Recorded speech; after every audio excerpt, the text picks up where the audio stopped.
เอาเพิ่งบาดนี่ยุ่งเจ้าบาด อายุวะ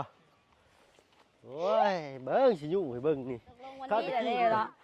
เนาะ ให้สิขึ้นก่อน เห็นจริงๆก็คมอยู่เด้ส่วนเราก็ได้เนาะ ให้สิท่านนั่น หรือว่าดินอ่อน สิ บ่ ท่านก่อนค่อยว่าหรือว่าค่อยจีกันก่อนเจ้า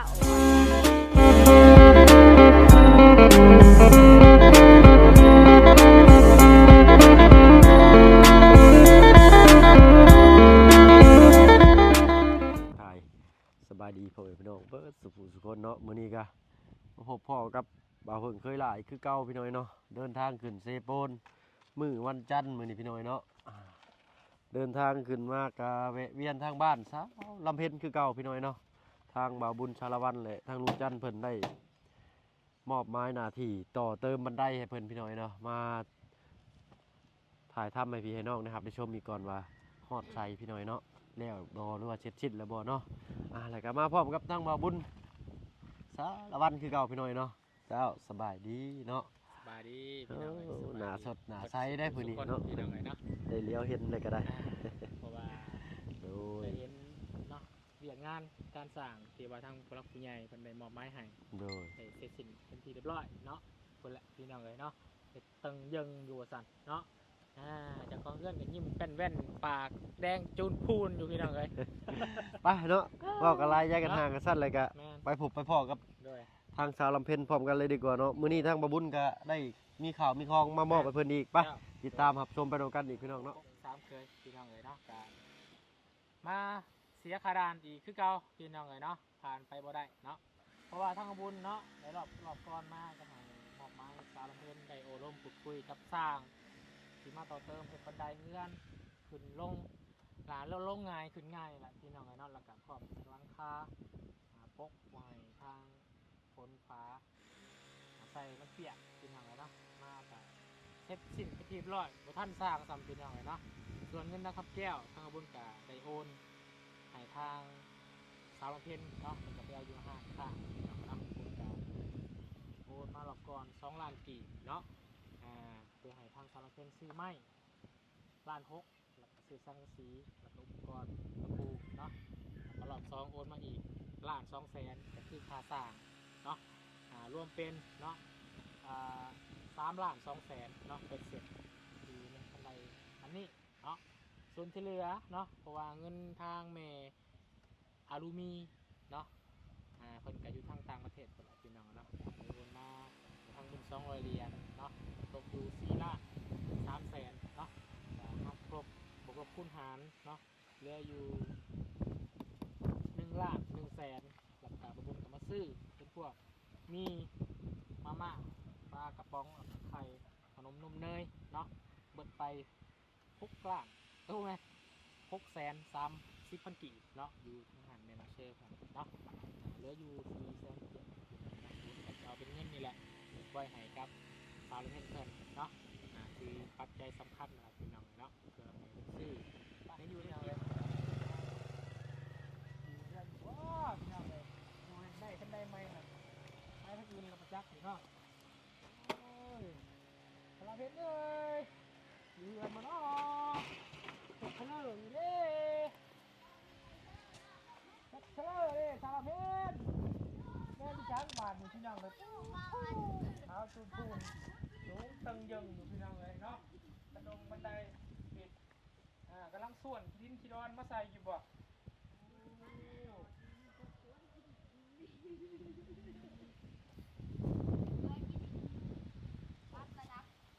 ยังหอมหุยๆเลยพี่น้องเลยหอมหอม หอมหอมกับหอม ของใหม่ที่พี่น้องเลยหอมเนาะทางกระสี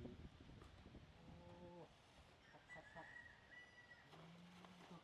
ทีนี้บางท่านก่อนจะเนาะ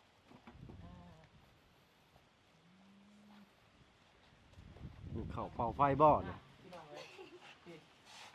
หัวเข่าคนมึงเนี่ยเอาเพื่อพี่น้องมึงเนี่ยเอากระสอบห่ออยู่สันเนาะ โมเมนต์อันกระสอบไม้ชานได้ดิเนาะเป็นกระสอบมันนี่ สารเพชรเด้อมูติส่วนที่ส่วนนอนทั้งวิ่งพี่น้องเลย เอาลูกสาวไปใช้เลยสารเพ็ญ น้อง เนาะ เด้อสวัสดี โดย สบายดี เด้อสวัสดี โอ้ยขอ ฟังเสียงผู้เธอเนี่ยจักบาทพี่น้องเนาะฟัง ใช้ เสียง พอเพิ่ง ไท ให้ ยไม่ได้ เจ้าฟังน้ำแน่ฟังน้ำแน่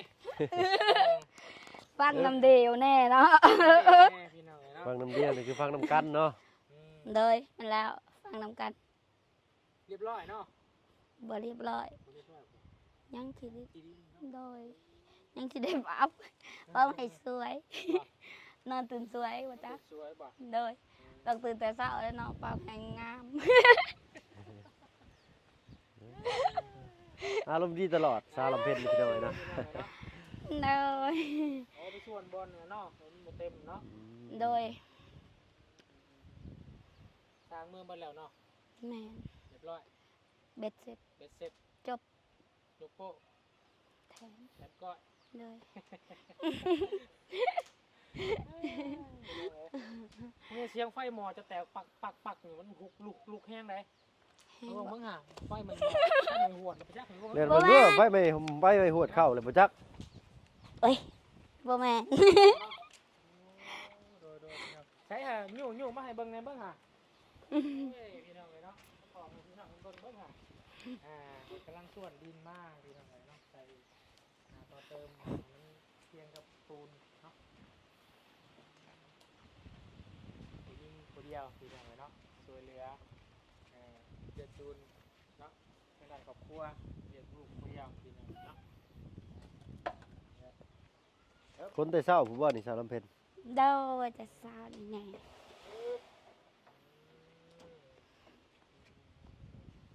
เพราะว่าอยากปรับให้เพียงเวลาฝนตกแหละน้ำมันจะขึ้นทันเลยเลย เป็นไม่ได้เนาะเขาตากรรมการอยู่บ่ตาของเอื้อนอยู่บ่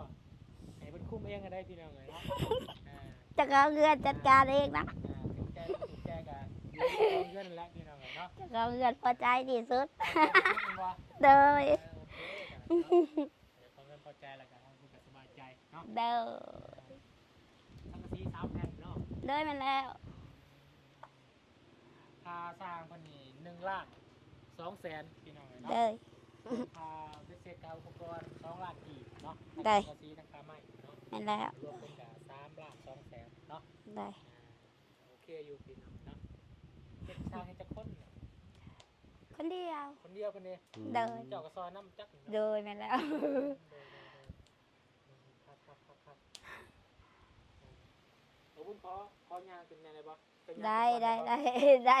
พาเขาขึ้น บ่ เรื่องนั่นน่ะ บอกขอกันย่างขึ้นได้ โดย ลองมันได้ไหมกันเด้อพี่น้องเด้อ ฮักมาจักได้ โอ้โตไม้ป้านนี่ฮักนี่ก็อุ้ยบนอยู่แล้ว นั่งคนเต็มก้อยได้พี่น้องเนาะนั่งคอยว่าหาอีกแล้ว โอ้ยหลังคอยทางกูบอกมาทำข่าว เป็นจังเกินจังซ่านในบาทจักบาทเนี่ยพี่น้อง เด้อ โอ้ยนี่แหละเด้อท่านสาวเพชรเลยเนาะ เด้อ จะซื้อของฝากของต้อนมาให้ที่เก่า เด้อ นี่ ขอบคุณขอบคุณเลยล่ะ เด้อเลยกะไข่เนาะ เด้อ ไข่เลยกะเป็นนี่แหละขนมนุ่มเนยของน้องพี่ใหม่พี่น้องขาดไปบ่ได้เลยเนาะนี่แหละมาทำเลยเชื่อกันไปหน่อยทำงานด้วยกันอุดหนุนซอยกันกระป๋องน้ำปลามีไข่ก็ต้องมีน้ำมันพืชด้วยเนาะ เด้อ เกลือทอดเนาะ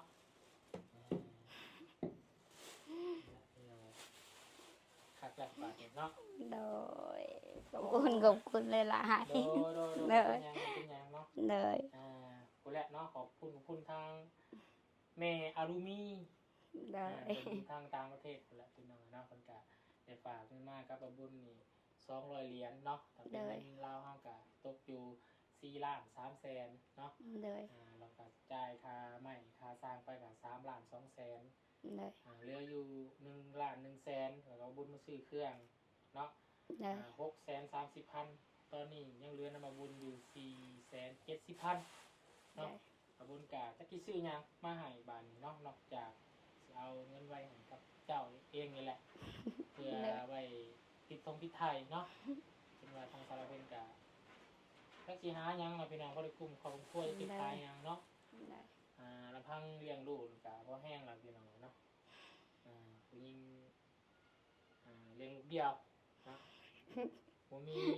คิดเนาะสารพัดคิดอยู่บ่คิดว่าแต่ว่ามีคนมามากมาหักยังอยากมีบ่อยากมีคนมา ยังคิด ยังบ่คิดเนาะ โดย หรือว่าบ่คิดบ่เอาเลยบ่หรือว่าจังได๋ บ่มี บ่มีแนวคิดแบบนั้นเลย ความคิดบ่มีเลย โดย คือว่าบ่เอาแล้วเนาะ โดย ความคิดนี่เนาะ โดย ขอถามเนาะเป็นหยังสาเหตุเป็นหยังจังลึกถึงเรียกเขามีครูหักเนี่ยเป็นหยังนั่นน่ะขอถามแหน่ ญาติ ยากเนาะ โดยญาติแบบพังทลาย ย่าน ญาติอยู่นํกันบ่ได้ ย่านว่ามาอยู่นำกันแล้วใช้ชีวิตนำกันแล้วย่านมันไปบ่รอดเนาะ โดย หรือว่าย่านเพิ่นบ่ฮักบ่แพ โด ง ย เนาะลูกเฮาเนาะ โดยนั่นล่ะ สาเหตุนี่คือสาเหตุเนาะจากสารเพศที่เราคือว่าเพิ่นบ่อยากมีเนาะหรือว่าครูหักหรือว่าเนื้อคู่เนาะ โดยอยู่กับลูกแบบมีความสุขกว่า มีความสุขกว่าเนาะ โดย ว่ามาพยายามมันไปบ่รอดก็มันลำบากใจอีกเนาะ แม่น อยู่แบบนี้ก็มีความสุขดีอยู่แล้วเนาะ โดย ดีแล้วเนาะแล้วก็สำคัญก็คือเรียนลูกกันแล้วเนาะใหญ่มาก แม่น น้องปีใหม่ประกาศใหญ่มากน้ำเมืองน้ำใหญ่น้ำมันมาในประกาศเป็นสาวเนาะจะบอกสอนลูกเอาแล้วเนาะ โดย เราเป็นผู้หญิงเราเป็นฝ่ายเสียเปรียบอยู่แล้วเนาะพี่น้องอะไรไทยจ้ะเนาะอาวุธก็มีลูกยิงดูกับบอกสอนเราอยู่เนาะแต่ให้สอนบอกสอนลูกดีๆแล้วเนาะ โดย การเป็นอีกการระมัดระวังเอาเนาะ โดย เนาะผมไม่อยากเนาะวุ้นก็จะเอาเงินนี่แหละพี่น้องเลยเนาะไว้ให้1 2 1 2 3 470,000เนาะไว้ให้ครับสาวเพนไว้ใส่จุนเจือภายในครอบครัวเนาะสาวเพนผู้ที่พี่น้อง FC เพิ่นก็ได้คอยติดตามแล้วก็เป็นครอบครัวซึ่งเป็นแบบอย่างเนาะให้กับผู้ที่ว่ากำลังท้อกำลังแท้เนาะโดยที่ว่าใช้ชีวิต2 คนกับลูกเนาะแต่ละก็บ่หวั่นเนาะบ่หวั่นใจเลยมีแต่มีความสุขดีที่อยู่กับลูกเต้าเนาะ แม่ เป็นแบบอย่างเนาะให้กับผู้ที่ว่ากำลังท้อแท้หรือว่าใช้ชีวิตในครอบครัวจะเชียดหยังเป็นหนังปลูกผักเนาะชาวเป็นปลูกผักปลูกขายเลี้ยงลูกก็เท่านั้นเนาะ โดย ใช้ชีวิตเลี้ยงลูกของใหญ่เกิดใหญ่มากเป็นกะสิเลี้ยงเขาต่ออีกเนาะ แม่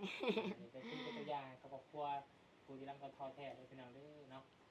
ผู้ที่มีดินมีดอนหรือว่ามัวขี้ข้านว่าไงซะเนาะ โดยบ่ขี้ข้านอยู่แบบใดก็ได้ อ่า กันบ่ขี้ข้าน เอาขี้ข้านคือว่าเขาก็บ่อดกินเนาะบ่อด โดย แต่ละคนละคนกะ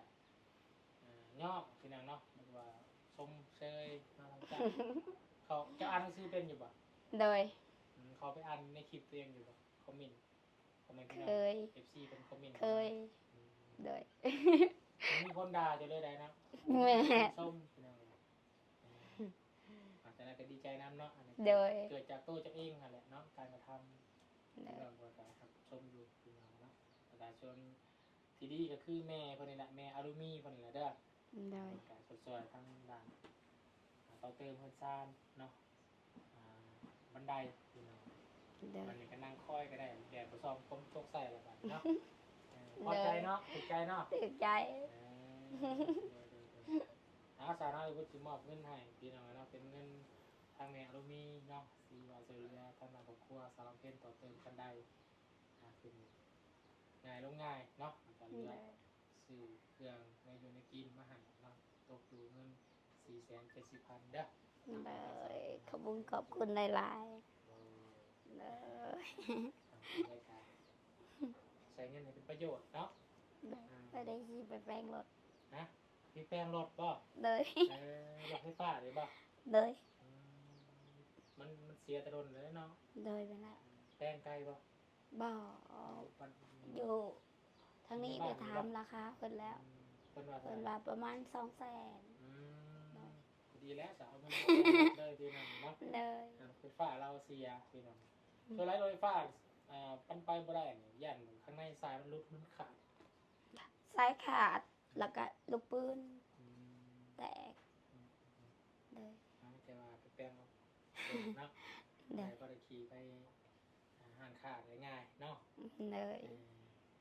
จากก่อนอื่นเนาะให้ทางสารเป็นตามตั้งใจเนาะ เลย ทำเรียบร้อยเนาะกับทางแม่อารมณ์นี่ไปเลยแหละจิบชื่นคำว่าซอยเนาะแม่อารมณ์นี่ไปทางต่างประเทศเด้อ เลย เนาะ ขอบคุณหลายๆจากนี้ต่อไปขอให้เจ้ามีสุขภาพร่างกายแข็งแรงทุกสิ่งใดก็ขอให้ผ่านไป ความจนอย่าได้เข้าใกล้ความได้ก็ขอให้หลังโฮมสิ่งที่มีก็ขอให้เพิ่มพูนผลิตผลทุกอย่างก็ขอให้ได้อย่างความมุ่งมั่นปรารถนา เสียอย่างก็ขอให้ได้กลับคืนมาเลยเท่าพันประการทางให้ลูกปุ๊กให้ทาน สิ่งที่บ้านก็ขอให้พังทลาย สิ่งที่กายก็ขอให้กลับคืน เงินคำก็ขอให้ยืนอยู่ยั่งสิ่งอย่างก็ขอให้อยู่ในเจ้าตลอดไปสาธุ พี่น้องเนาะไปฟังแล้วกันคิดว่ารู้เชื่อว่าแม่เพิ่นนะครับเป็นส้มแล้วกันสึกอิ่มเนาะอิ่มอกอิ่มใจอิ่มบุญพี่น้องนะแล้วก็ครับอวยพรวิสัยเนาะให้กับทั้งแม่เพิ่นพี่น้องเนาะได้สดได้สวยทั้งครอบครัวเนาะสารพันได้ลืมตาอาปากมาได้อีกครั้งนึงเนาะหรือว่ามีไส้แปลงหรือแปลงล่างเนาะแล้วก็มีอาหารการกินเนาะแล้วก็ทั้งแม่เพิ่นนะครับไปชมกันรู้เชื่อว่าแม่เพิ่นกัน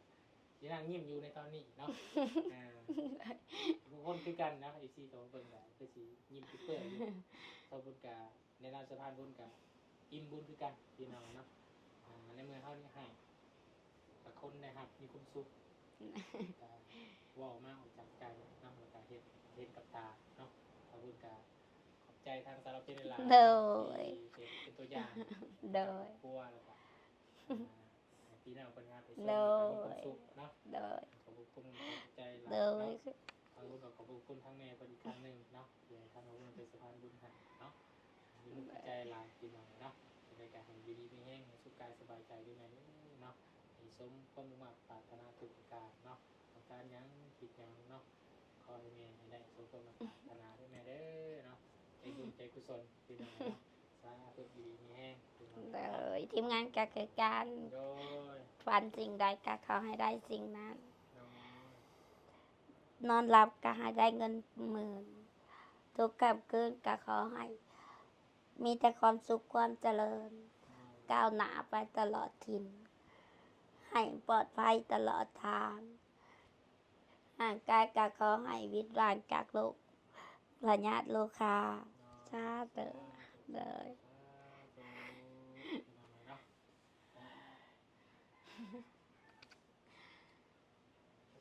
ตื่นตามใจเนาะมาเพิ่งเนาะ โอ้ยนั่งชึ่งอยู่ค่อยกะ ซึ่งเนาะขับปลาเนาะเรามีแต่ว่าใส่ชีวิตเนาะให้กับลูกกับเต้ามีความสุขเนาะ เลยขอบใจหลาย ไปใส่เนาะไปหาส่วนดินต่อบาดนี่แล้วแล้วตัวครับ ๆเลย ใส่ลงไปเด้อเด้อบ่เพิ่งก็ลงสบายเด้อบัดนี้พี่น้องเขาลังจากร่วมกันหักเนาะ ไทยล้างจากกากลงกระมวลนะหนังตลาดลงก็ได้ดอกวิไวกับขึ้นกับโลกเลยอยู่ที่อ้อนะ หักเด้อบัดนี้บ่เจ็บก้นพี่น้องเนาะสบายดี ดอกวิไวเองเต้กับขึ้นกับโลกโดย เริ่มปีใหม่ไปใช้แหละอยู่ในเฮือนบ่ โดยไปแล้วนอนเป็นเที่ยวขึ้นเที่ยวลงเที่ยวขึ้นเที่ยวลงจนนอนหลับ เบิ่งดูส่วนเพิ่นนี่ก็ได้ เขียนว่า ปวดกระห้างมีคนแต่อุ้ย จกเพิ่นกับผู้ คนในงะ จบแล้วก็เราเฮ็ดเองในบ่เพิ่น เลย มีไม้บ่สิเฮ็ดให้นี่บาทเดียวดอกข่อยเฮ็ดให้นี่ใช้3-4 ปีพุ่นเด้อนี่ มาเอาเพิ่นสิชวนซอยอยู่มาเฮ้ยหมอไปจักโอ้ยเนาะเกือบลวกเบิดอันนี้นี่มันก็สิบก็ใส่บ่ชาวเพชรอันนี้ต้องมีหมอ ยัง ยังบ่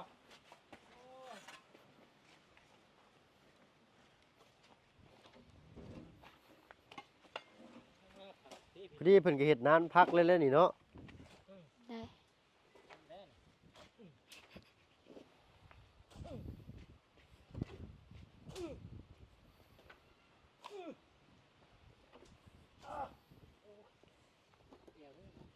ชวนสั่น ไป เนาะ ดีลูกจันทร์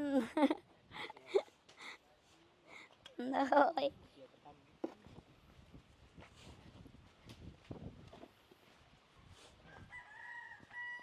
น้องมาเพิ่งบาดนี่ยู่เจ้าบาดนี่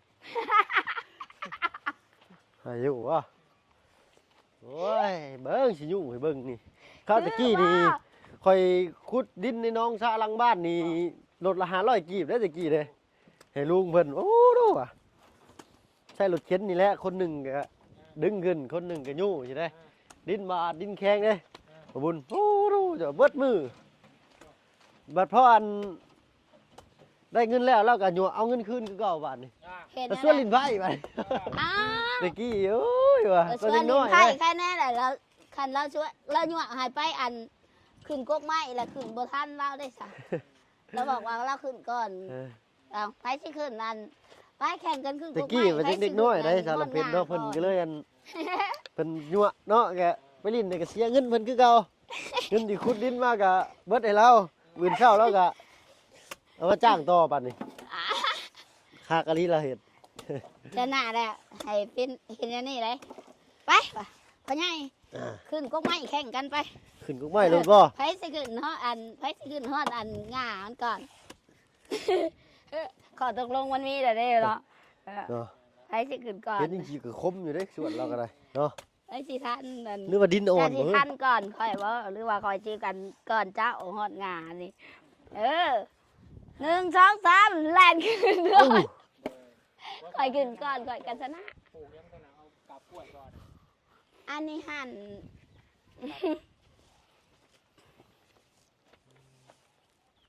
โอ้ ผักบัว พวกบัวพี่น้องเอ้ย โอ้สูตรได้อีกอันนี้เนาะ สูตรได้สูตรกันไก่สะ เอ เอ อ อกันไก่ซะ เด้อคันว่าเพิ่นขึ้น เอา เป็น ใส่กาบกล้วยเป็นประโยชน์อะไรพี่น้องเอ้ยเนาะ อืม เลย อืม กันไก่สะเราอะเนาะ ครับ เลย สูตรของสารเพชรพี่น้องเอ้ยอืม เสียดายเลย เอา ถ้าว่า สารเพชรเด้อ ได้ เนาะทางบุญกะเนาะได้มาเฮ็ดภารกิจเนาะเรียบร้อยแล้วทางแนวเรามีเพิ่นกะทางบุญกะสิเดินทางไปทางอื่นก่อนเนาะ โดย ไปเดินทางขึ้นเซโปนเนาะมี เด้ โอ อ กาสโอกาสหน้าเนาะ เด้อ มาเยี่ยมยามอีกเนาะ เลย เรามีก็ดีใจในเวลาเด้อมันได้แล้วเด้อเนาะ เด้อขอบคุณหลายๆก็ให้เดินทางปลอดภัยเด้อเด้อ สบายดีเด้อ เด้อสบายดี สบายดี สบายดี อ่ะพี่น้องเนาะทางเฮากาสิขอโตวลำลากันบัดนี้เนาะเดินทางขึ้นสู่เซโปนอีกครั้งหนึ่งพี่น้องเนาะอ่ะลุ้นไปชมกันว่าสิมีหยังแหน่ทางนั้นเนาะพี่น้องอ่ะสำหรับคลิปนี้ลาแล้วเนาะพอกันคลิปหน้าพี่น้องเนาะอยู่เซโปนบ้านนอกลาดน้อยคนงามประจำหมู่บ้านพี่น้องเนาะไปลุ้นกันพี่น้องไปเอาเป็นว่าสบายดีพี่น้องเนาะ